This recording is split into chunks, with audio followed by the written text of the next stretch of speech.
Hey guys, welcome back. Check this out. This is our restoration project for the day. It's an old Dell Dimension E310. And as you can see, it's seen better days. There's a Windows XP computer with a Pentium 4 inside. And when I was given this one, it was upside down in the guy's garage. And it looks like it had been scuffed around a bit. There's a dead smashed bug right there. Paint scuffs on it. Scratches on here. But it's a big, beefy, heavy-ass computer. There's no screws in the power supply.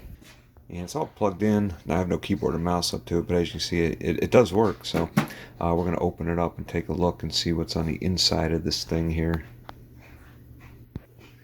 And this is a simple one to open too. You just pull the lever back here and the side panel pops open.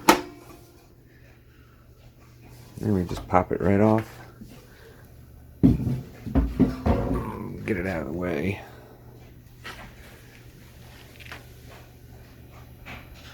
And you can see we've got a little dinky, what does it say, 230 watt power supply up there. I should say dinky, but I mean it's dinky as far as, you know, how many wires are actually coming out of this thing, but the power supply itself looks quite large. There's of course optical drive in here.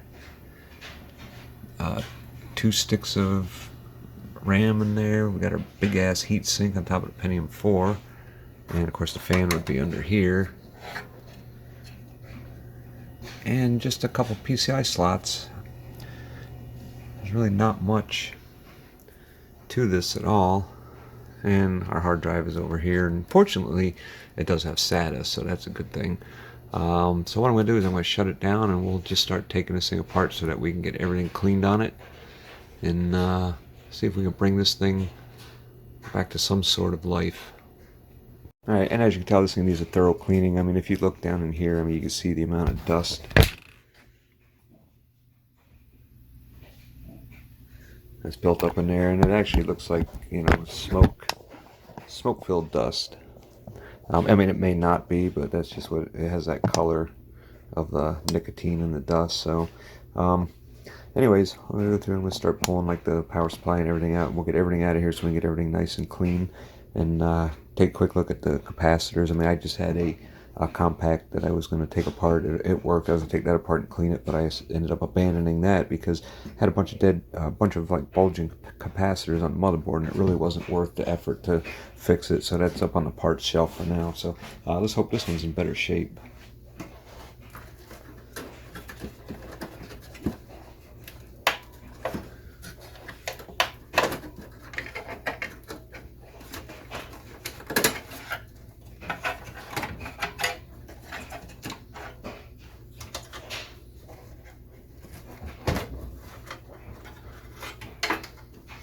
You know, so this is weird that you got, you know, your main 24-pin cable comes out of this part of the power supply here. It's just an odd setup. I realize it's all proprietary, but it's still pretty odd.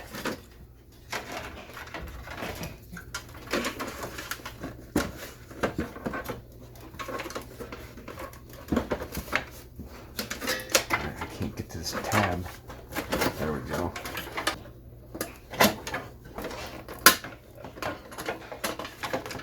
Man, everything's attached to this damn power supply.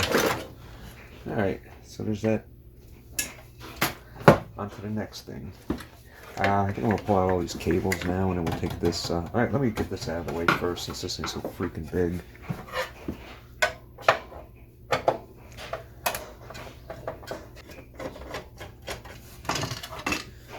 Ooh. Yeah. That's about as dry as can be. And the dust is pretty nasty. Alright. Get rid of these cables.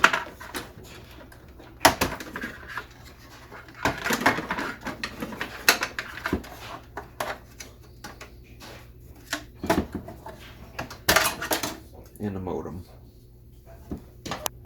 And this unfortunately isn't one of those cases that you can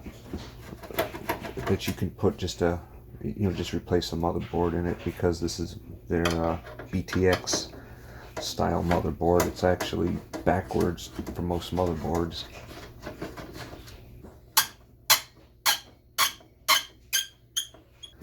Should be able to lift this board straight out of here now.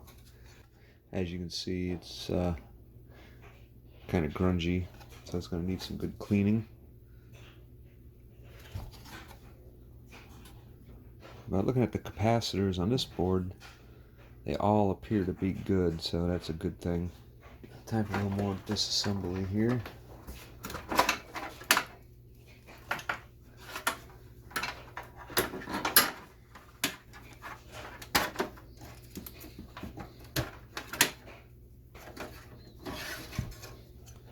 And this has a Samsung 80 gig SATA hard drive in it.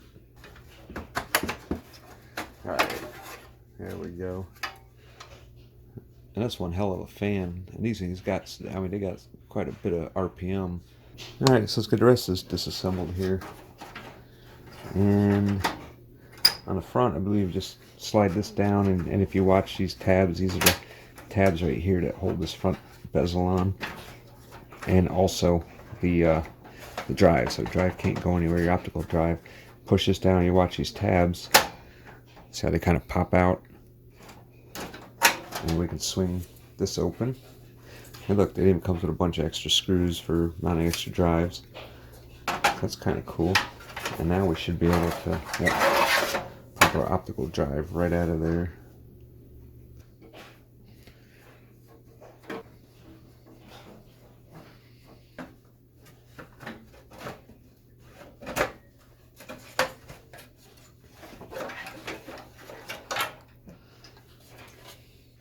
Alright, so there's the empty case, ready for a bath, along with all the other parts. So I'm going to go ahead and get everything all cleaned up, and we'll come back and we'll slap her back together.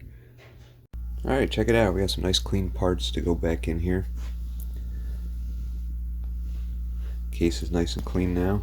Everything was washed with hot soapy water, including the motherboard this time, because there was a lot of grunge and dust and shit just packed to everything on here, so that was scrubbed, and then it was rinsed off with really well with DA, and then dried in the oven, so there's no chance of any residue on here. And of course, you know, like the battery was taken out and the CPU was taken out, but now that everything's nice and clean, we can go ahead and we get this all put back together and hope everything still works.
Alright, got it all back together and cleaned up rather well. You see all the dirt and paint and everything that was on the top, and over here somewhere was like dead bugs. There's still some scratches on it. Like I said, I knew that was going to be there. This was upside down on his garage floor, and he'd probably just been kicking it around. So I can't really do a whole lot about the scratches, but if you look at the rest of it though, And it really cleaned up well. And then on the back, I've got it all plugged in and ready to go. I got the screws that were missing from the power supply in. Now we've got our keyboard, mouse, and we're hooked right up. I mean, the only port we have to hook up a monitor is that VGA port there. Went through and just hooked up the CRT.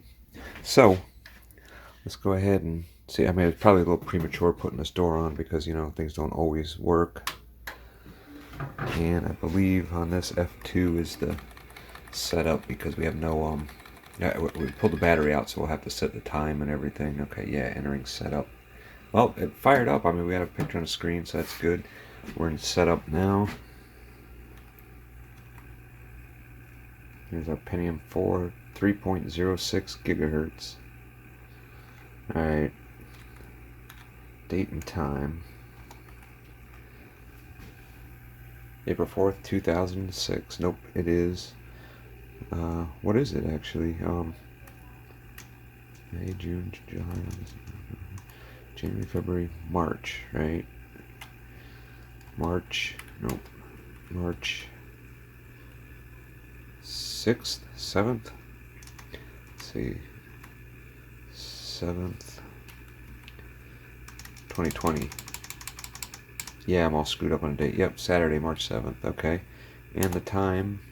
Oops. It's not used to the BIOS on here.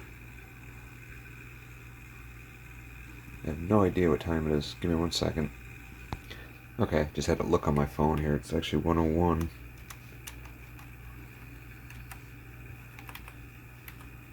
p.m. Alright, there we go. If we successfully boot Windows, then we can go ahead and we can reload it.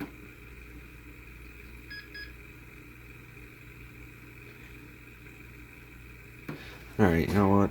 I gotta disable the floppy drive in here because this doesn't have a floppy. Drives. Diskette. Off. Alright. And there we go. Alright, we're going to go ahead and get Windows reloaded on here and we'll be good to go. Alright, so we're going to install Windows XP on here, old school. We got the disk here and we got the disk drive open, so we're going to pop it in here and get Windows installed. Alright, there it is. All drivers are installed, Service Pack 3 is installed. So I would say this one is pretty much done. It's restored about as far as I can go with it or want to. Can't really do much about these scratches in the plastic up here, but everything on the inside's clean, the outside's clean. It's all loaded up, works. I have no use for it. I mean, what you use this for, I really don't know. It's not that good for the internet these days. It's not compatible with any modern browsers. I got the, I think Firefox 43 is the, or maybe 47 is the latest browser that I could put on here, and it does do some stuff, but you know, I mean, it's an old system. It's slow. There's no, you can't even use it for like a retro gamer because there's no graphics slot in there unless you put in like a PCI graphics card, which I guess is an option. This is probably more suited for somebody that's got like an old CNC or vinyl cutter or some type of machine that, you know, software for those is expensive. And I actually know people that are still running on old computers, Windows 98 and Windows XP computers, because the software still works, and if it works, there's no reason to really upgrade it. And if they get a new computer, they gotta spend, you know, a couple $1,000s on new software, so it's worth it for them to just use an old computer. So it may come in handy for something like that. I'm not really sure. You see, I still got to connect it to the internet and activate it here, but it is Windows XP Home Edition, and it does have the COA still on the top of the computer right there, so that'd be no big deal to activate. So for now, I think I'm just going to shut her down and put it on the shelf, and you know, until I decide what to do with it. But anyways, hope you guys have a good one, and we'll see you on the next one.